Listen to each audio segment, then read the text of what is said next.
if there's one thing that will get in the way of a successful resort is whether or not you're putting in the proper resources. I mean, I think you have to be smart with your budgeting. You got to be good about cutting out waste. If you take those things to start with, then you've got to really be able to spend the money to make this resort attractive so that way people do want to be owners. Unlike, say, somebody who owns a whole unit, they're not likely to think to themselves, well, maybe I'll just walk away from my unit because this has become too expensive.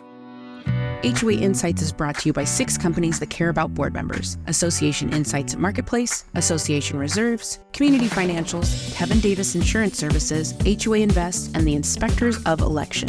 You'll find links to their website and social media in the show notes. Welcome back to HOA Insights, common sense for common areas. I'm Robert Nordlund, and I'm here today for episode 124 with a special guest who leads ARDA, the trade association for the timeshare and vacation ownership industries. Jason Gamel is the CEO of ARDA and has over 25 years in various leadership roles in the hospitality and timeshare industries. He has a background as an attorney. That's what got him into this crazy industry, and is currently responsible for all legislative, regulatory, public relations, and communication strategies for the organization. So many things he has his fingers into. And we have him here today with us because fundamentally, timeshares are residential in nature and they are run by board members. So I thought it would be great for our audience to learn what being a board member looks like from a resort point of view and what taking care of the property looks like when your owners are there only 1 week a year and they expect a great experience. Well, last week's episode 123 was another conversation with regular co-host Julie Adamen on management and people and culture and community associations. There's always something interesting going on. So if you missed that episode or any other prior episode, take a moment after today's program to listen from our podcast website, hoainsights.org, or watch on our YouTube channel. But better yet, subscribe from any of the major podcast platforms so you don't miss any future episodes. And those of you watching on YouTube can see the HOA Insights mug that I have here. It features a deteriorated association and some board members talking about their dues structure. And I got that mug from our merch store, which you can browse through from our hoainsights.org website or the link in our show notes. And you'll find we have some great free stuff there like board member Zoom backgrounds and some specialty items for sale like the mug. So take a moment, look around, find the mug you'd like, and email me at podcast@reservestudy.com with your name, shipping address, and mug choice mentioning episode 124 mug giveaway. And if you're the 10th person to email me, I'll ship that mug to you free of charge. Well, we enjoy hearing from you, responding to the issues you're facing at your association. So if you have a hot topic, a crazy story, or a question you'd like us to address, you can contact us at 805-203-3130 or email us at podcast@reservestudy.com. Well, this episode was prompted by Sherry from Naples, Florida, who asked, we have 2 sets of owners here, the year-rounders and the seasonal snowbirds. The year-rounders are pretty comfortable with the way things are, but the snowbirds seem like they always want change.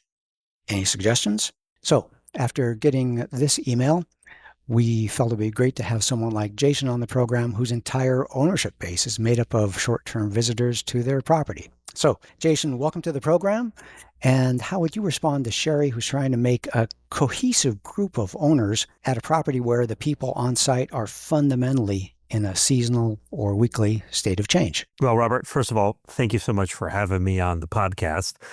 I think that problem is one, or the issue she brings up. It's like you said, when you're in a situation where nobody is there as their homestead property and everyone treats the property as their vacation home, which really is their home away from home. Right. They have a lot of interest in how they govern, but their interest sometimes is fleeting because, like you said, they're there once a year. They're reminded of their ownership, usually when it's time to make a reservation for a vacation or when they receive a maintenance fee payment. Right. So when that maintenance fee payment comes is when they start thinking about, all right, what am I paying for? Yeah. And Is it worth it? oftentimes, yeah, like they look at this and say, okay, this is great. That the property has phenomenal maintenance and upkeep, assuming it does. Many of our timeshares have professional management, but you have it when you look at the number of resorts that are there in the United States. You're just slightly under 1,500 resorts. So if you look at that, and they're of all sizes, right? You have them down from 25 units perhaps to resorts that are over 3,000 units in size, which make them cities unto themselves. And that requires different sets of skills, sometimes professional management, sometimes not, but it also requires attitude, a mental approach to the game for someone who's managing, say, a small resort that's being self-managed versus those that have large hospitality companies who are professionals at management, or large management companies that do a great job as well. You're talking in how they major approach brands. Major brands, yep. Got it. We've got major brands in our business. You've got Marriott, Hilton, Travel Leisure, Holiday Inn, Westgate. You've got a number of folks that are there that are hospitality brands that are used to worldwide, if not necessarily, at least all over the USA, managing properties at different locations. Yeah. And they're good at doing it. Yeah, that's the thing. They get really good, and they get good at doing it for timeshare resorts. And I think like they talk about those as your listener put in that question, Sherry did about, well, I've got full-time residents that are here all the time. I have part-timers. Well, you're absolutely right. In this case, you do have part-timers that are just there, but they care about this property like it is a full-time property for them. And like it is their second home, since it is a real estate interest and it's one that they really value. Let me go down that path a little bit. You get your annual fee reminder and you say, oh yeah, gee, was that last year where it rained, or last year we had sun? Oh, the weather was so good last year. Yeah. Can't wait till we go out there again. And you start thinking about, you get in the mindset of it. Is running an association where you have a major brand. So as a board member, you've got the major brand, Disney Vacations, Hilton Vacations, Westgate, Marriott, all those kind of things. Is that easier because you have the big brand helping, or is it a little bit awkward because they have their big hand, their big brand? Do you feel like a figurehead, or what's it like being a board member there? I think it's a little bit of, it's a really unique experience when you have, and you'll take any of those brands that you named. And also it depends a lot on the exact type of legal structure and ownership, because many resorts, if they're condominium, we'll stick with Florida for 1 second because it's a known condo state. But if you look at a condominium regime in Florida that requires turnover after a majority of interests are sold in a project, then you're going to have situations where major hospitality brands still have to compete with, and really compete for the business because their boards are turned over.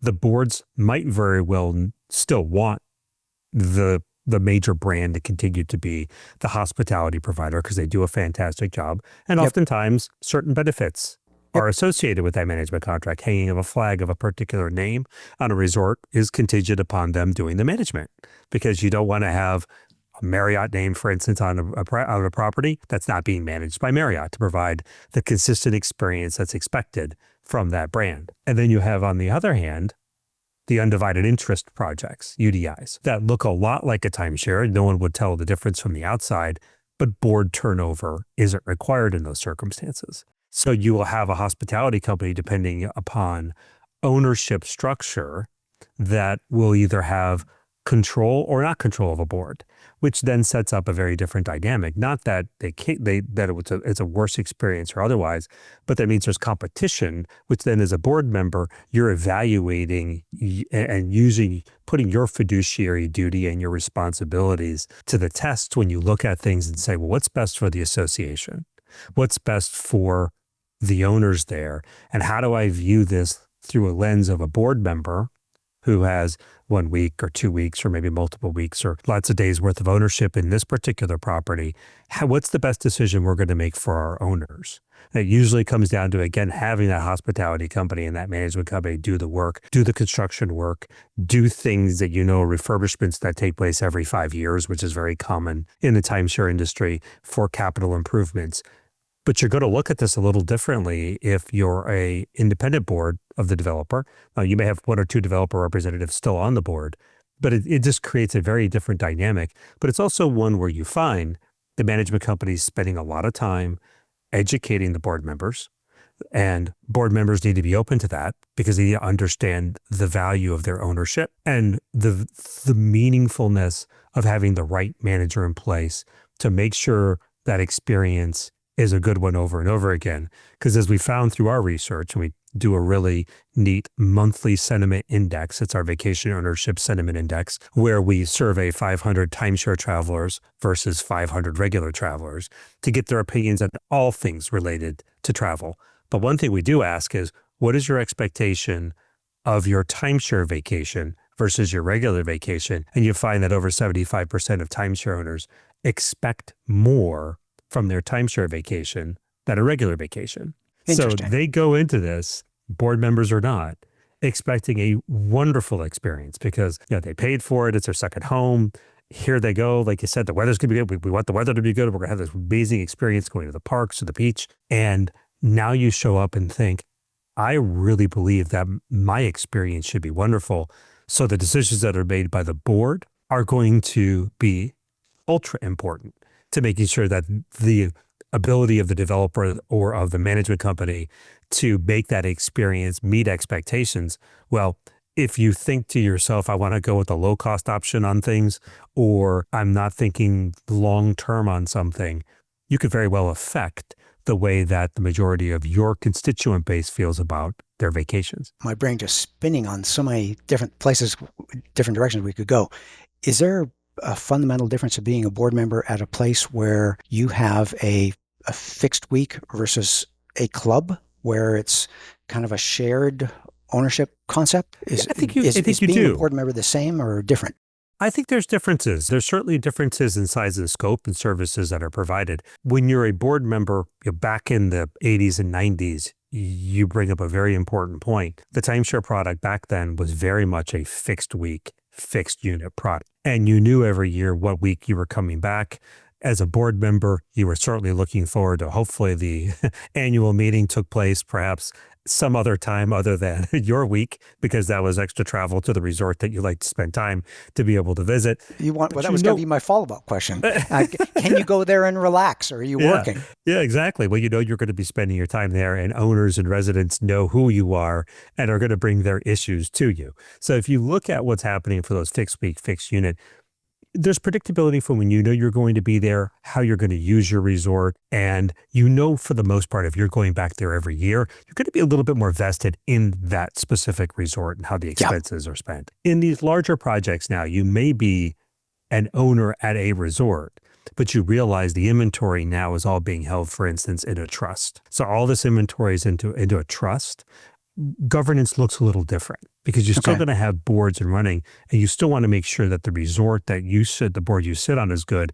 But you also really do have a different viewpoint because with the ability to go to all of these different resorts in a system, you kind of want to make sure that your experience is going to be consistent. That's the expectation. A brand level. Yeah, brand level. Not a property specific level of condition, but a brand level system-wide. All across. So if you look at resorts A, B, and C that are all managed by the same brand or the same resort system, you're going to want A, B, and C all to look and feel very much the same. You're going to want to understand that my interest in my resort, which might be A, is of course important to make sure we're keeping a consistent experience. But my expectation is that make a reservation at resort B or resort C, I want that to look and feel the same way. I want the same type of resources to be spent. I want the same level of upkeep. I want the same level of service. I want the people there. I want the front desk folks to be as qualified, and I want them to be just as welcoming as it is at resort A. So you are looking at a larger picture about the way that services are going to be delivered consistently amongst all resorts, because that's the reason why you probably bought into that system to begin with. You may have been introduced to it, you love the resort itself, you like the different locations you go to, and you love the fact that every year when you make a reservation, your expectations are going to be met, your experiences are going to be consistent, and that takes resources and time. You got me thinking, you have a great experience because you want a place where you can go skiing regularly once a year. And you realize, I really like this place. Let me get another week so I can go mountain biking in the summer. and you really like it, you think, oh, gee, I've seen the posters. We could use a beach vacation. Let's get another week. Or yeah, maybe you're getting more weeks or going different places and you're enjoying the same, I hope, seamless experience as a unit owner. Now we're talking about unit owners, not board members. We need to get off that subject, right? I go buy a timeshare a week after this conversation. I know a person Okay. for you, Robert. I know Yeah, I some know, I'm people. sure. Okay. Is there a difference between being a board member at a place that is fundamentally a week at a time versus like a fractional that is what, 1/5 of a year or something like that? Is that a totally different experience or is it still the same animal? I think at the base level, it's very similar. Okay.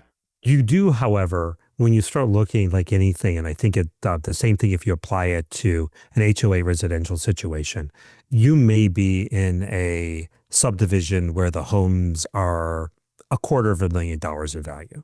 Okay. And then you might be in a subdivision where the homes are $5 million and above in value. So if you look at the different issues, they're fundamentally is still the same. You still have to worry about saving for reserves. You still have capital improvements that you need to do.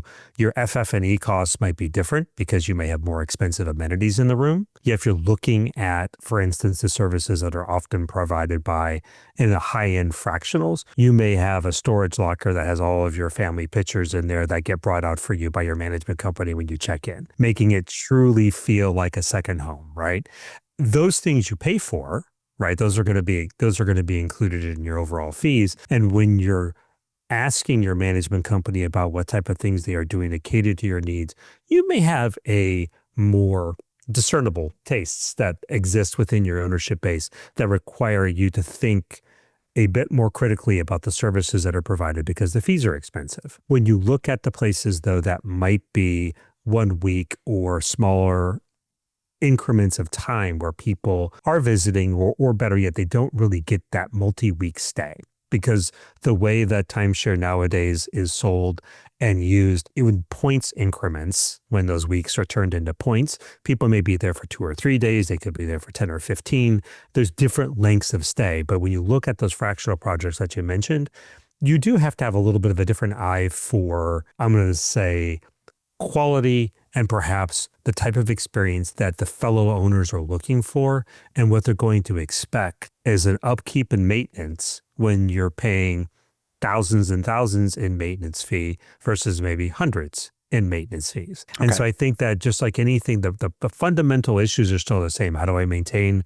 How do I have a good experience at check-in? How do I have a good experience in making sure the amenities are well taken care of?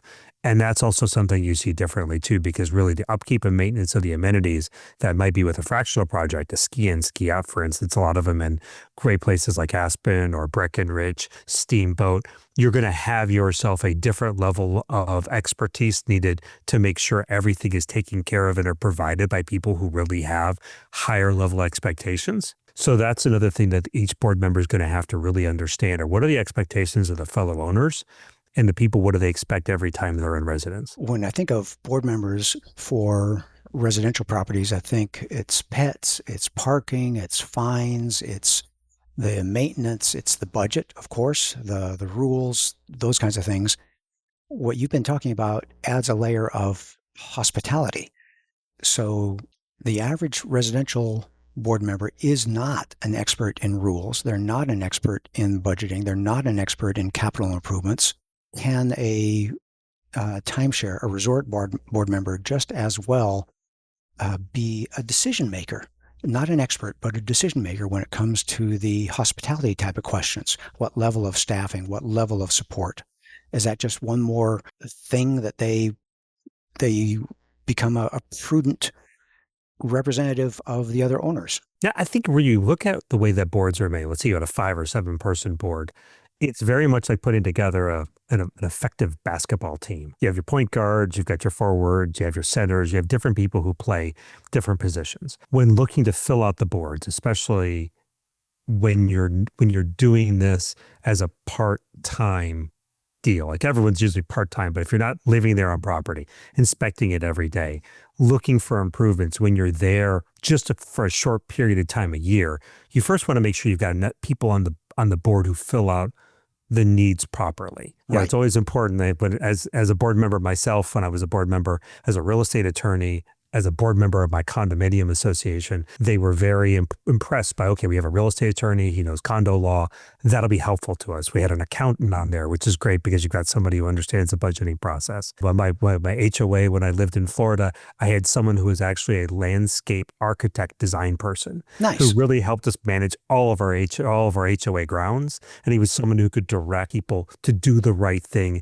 And it was great because living there full time, drive the neighborhood a couple times a week, see what needs to be pointed out, and take care of it. When you don't have that type of expertise, or better yet, people full time there, it still helps to have people who are either great decision makers, great on process, that can ask the right questions. Because many times I think that's what board members need to be skilled at, which is asking the proper questions to either challenge assumptions or to fully understand and appreciate what the needs are of the association. Because I think one thing is universal. No one loves making the decision to raise fees. The most unpopular thing one could do, or take away an amenity that people love so much. And you talked about rules, you talked about parking. What's really big in our world, in the timeshare world, is day use. If I live in the area, if I'm there at a ski resort and I buy in Breckenridge, but I live in Denver, Can I drive out and use the facilities? Are the ski lockers available to me anytime I want to go? Do I have access to things like that? Or if I have a pool that during the summertime in Arizona, I don't have a pool in my house, but my timeshare has a pool, can I go use it? Yeah. So Interesting. And so how do I make a decision as a board member? Do we open it up this way? Do we crowd things up so when I'm in residence, there are more locals maybe than people who are actually staying there. But at the same time, I want full use. I want things to be vibrant. You want your commercial. If you've got a little restaurant on property, you want it to be busy. How do we keep it busy? And how do we make sure that the resort's being utilized properly, but not to the detriment of people who are there for their vacation time? So these are the issues that people have to be prepared. And I don't think you fully understand it until you're in it. Then you see all of these decisions that all add up to the experience as to whether or not they're happy with their product. And really, from a developer standpoint, when you have these board members making these decisions, a lot of it will affect whether or not somebody wants to buy, like you mentioned. If you own 1 week, maybe you want to buy 2 or 3 more weeks or more time. That decision is largely going to be based upon your vacation needs, but it will also be based upon your experiences at that resort, which are a direct reflection of the decisions the board of the management company make. Jason, this is fantastic stuff. Let's take a quick break now to hear from one of our sponsors, after which we'll be back with more common sense for common areas. Numbers matter, and we need numbers like game scores and bank balances to let us know where we stand. The same is true for your association. Is yours thriving or struggling? Let me introduce you to the FiPhO Health Score, like your own personal FICO credit score. Now in one simple number, owners and boards can learn the combined financial, physical, and operational health of their association. The good news, it's free at ourfipho.com. That's our, FIPHO.com. Learn how your association measures up. And we're back. Well, during the break, Jason and I were talking about where we went with this conversation and if we're going to make this a multi-part mini-series or if we can actually bring it to a close. One thing I enjoyed was hearing the depth of skills that a timeshare board member needs with so many factors going on, yet they have help of the manager, and it seems like they may be like a coach. Is that a fair thing to say, that the manager almost becomes like a coach to the board? It does. And in many circumstances will feel that way too, especially if you look at a smaller resort that has perhaps a manager, an on-site manager, or a very small management company helping them out. They're going to need different levels of coaching as to how to make sure they're running a successful board, and ideas, right? Because that manager is also going to help facilitate the different ideas that go in place to make a resort successful. I'm very familiar with one resort that has a fantastic manager that works with the board and helps them really understand how to improve the amenities, for instance, so that way they get better rental rates for inventory that's on the rental market. How do they make themselves appeal online? Because you realize it's a competitive world out there, Right. and there's a lot of rental that takes place in the timeshare world. So how are you going to really make your resort both attractive to people who are looking at a rental, the same way you are wanting to provide amenities for your owners where they're in residence? And how do you acquire those amenities? Do you have deals with other resorts? One person's used rock wall could be another resort's brand new amenity. Just because they're turning it out, you may find a wonderful deal as brand new to your owners, or one resort that successfully turned, for instance, a tennis court that there was no longer using into a putt-putt. Those are the type of things that people do that provide great value, and they really work. The manager needs to be creative and help coach those members and understand it, where in a larger context with a very large professional management company, you're going to get much more advice. This is going to be more of, this is how we need to run things, or here's our version of operations. And people could be there to challenge, they could be there to question and understand whether or not the management company is using all of those resources wisely. But yet there may be less full decision making for the board because they have a much larger business operation that's being run to manage a resort with hundreds of units and significant common area to govern. So there's really a different role that management companies will play. Very much so, that affects the type of expertise and people you're looking for to be on the board to be able to help with it too. Yeah. Well, you mentioned that you were looking for people with different skill sets, but I would imagine you also look for people with different age brackets or place in life. You may want someone who is a retiree, or you may want someone who represents a younger generation who is much more prone to use apps on their phone, or is looking to build a foundation of vacations for their family where they get away from the busyness of life and focus on having fun together as a family. So does that go into the blend? It does. I think when you look at it, you want this different blend of people to be able to look at the different ways that resorts are being used. You almost think about it the way that an attorney might select a jury. If you're looking at people who are trying to evaluate a case or look at a resort, you want diversity of opinion. You need to have a group of people who can evaluate what the needs are. If you had all, say, retirees on your board, they might make decisions that would be most effective to their usage of a resort and might not look at the way a 30-something might come with a small child and want to have amenities like a splash pad or something like that. That would be very important. That have no interest to the retiree, unless of course they're thinking about their grandkids. But you look at the different ways that they can approach these different issues.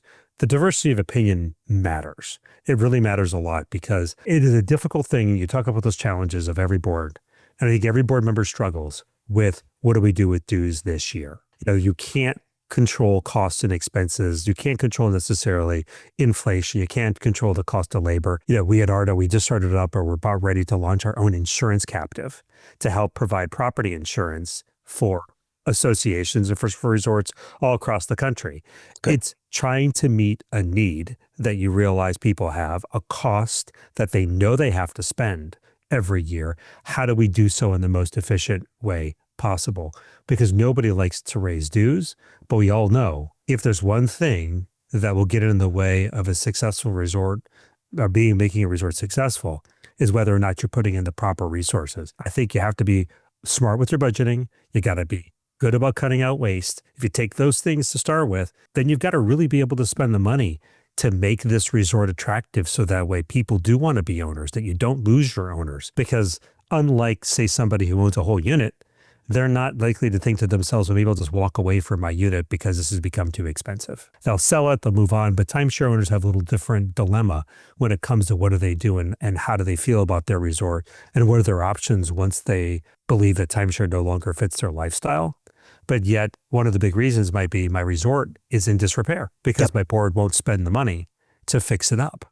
And that comes at the board member decision about how much money should be assessed. I'm wringing my hands here because the people who overemphasize saving money regularly do so at the peril of the entire property. If it's residential or resort, You lose the things that made it nice to start with, and that decision making.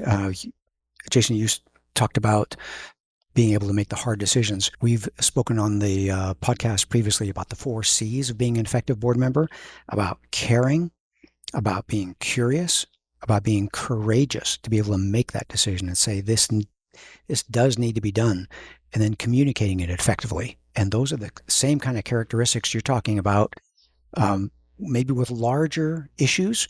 You talked about millions of dollars of budget or tens of millions of dollars of budget, and add the hospitality layer on top of it. But you do have hopefully a coach, a manager, or a management team that's helping you along, but you still need to have those characteristics, and you're the board member helping to define what the future of the resort is going to look like.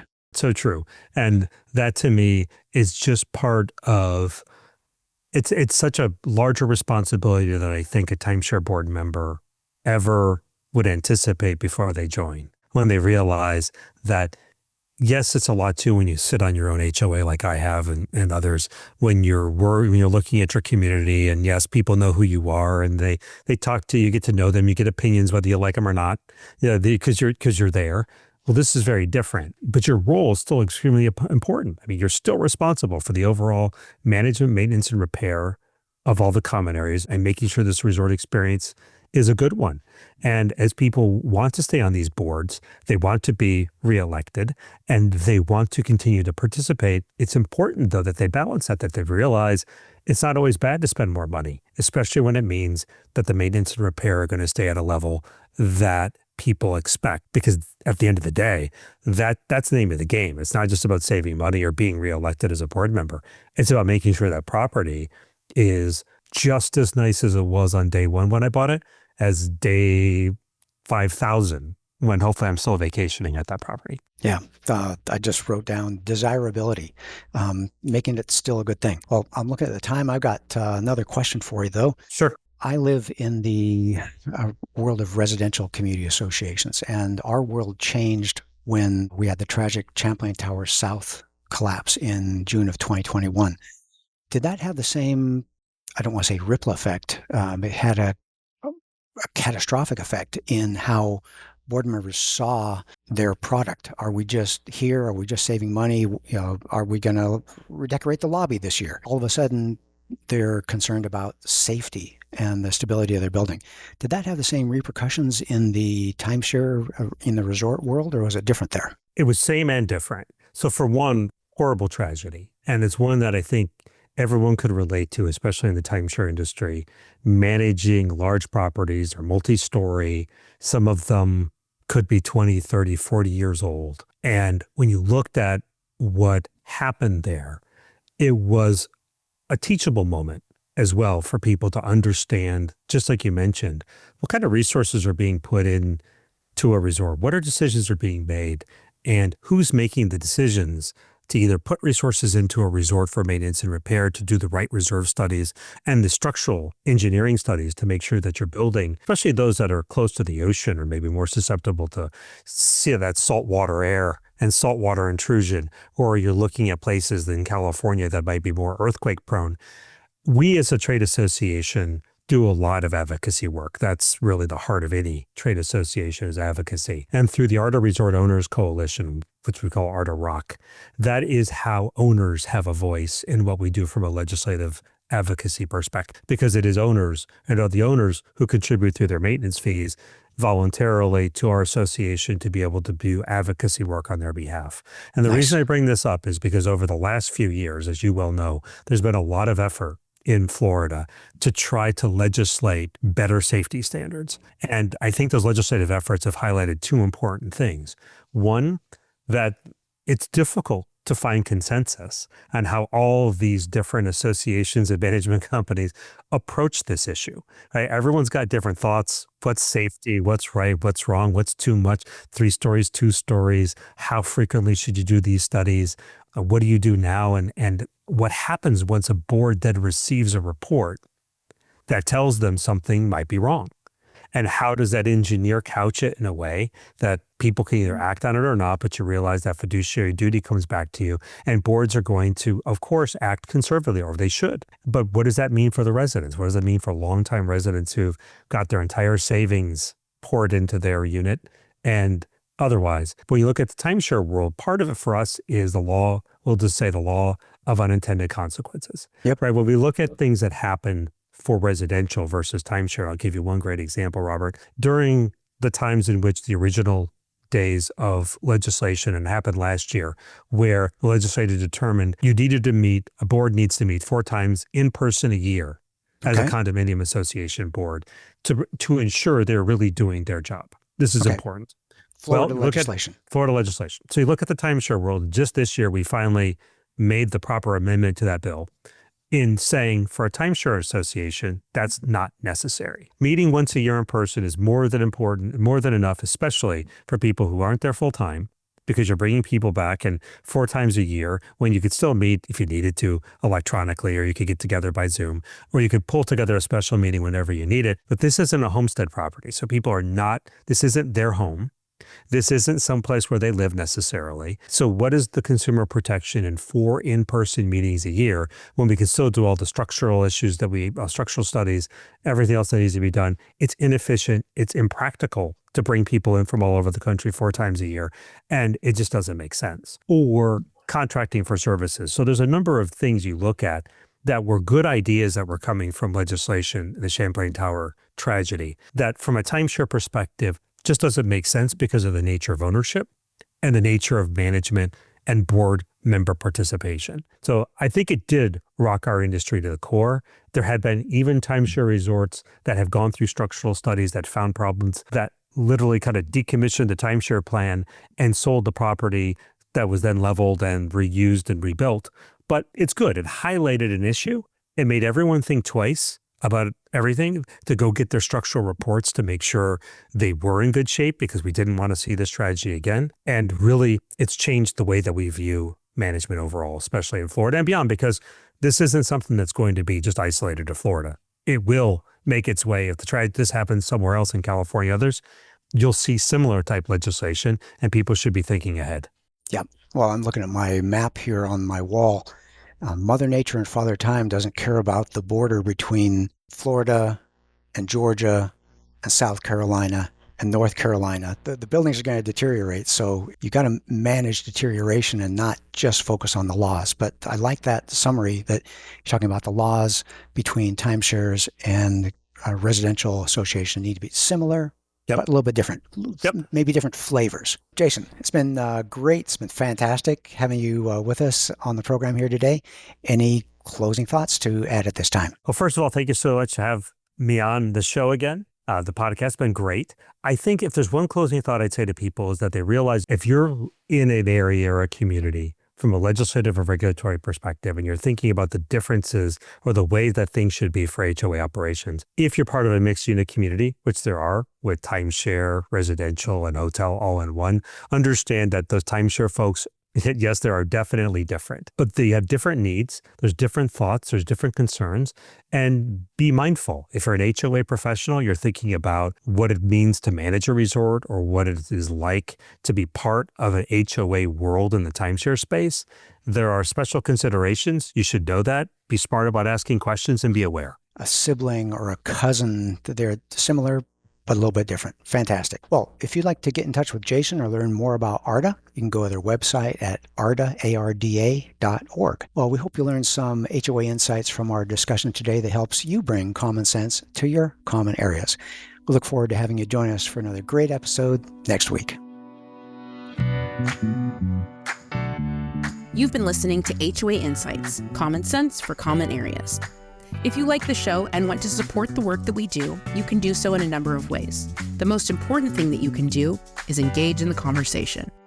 Leave a question in the comment section on our YouTube videos. You can also email your questions or voice memos to podcast@reservestudy.com or leave us a voicemail at 805-203-3130. If you gain any insights from the show, please do us a huge favor by sharing the show with other board members that you know. You can also support us by supporting the brands that sponsor this program. Please remember that the views and opinions expressed in this program are those of the hosts and guests, with the goal of providing general education about the community association industry. You'll want to consult licensed professionals before making any important decisions. Finally, this podcast was expertly mixed and mastered by Stokelight Video and Marketing. With Stokelight on your team, you'll reach more customers with marketing expertise that inspires action. See the show notes to connect with Stokelight.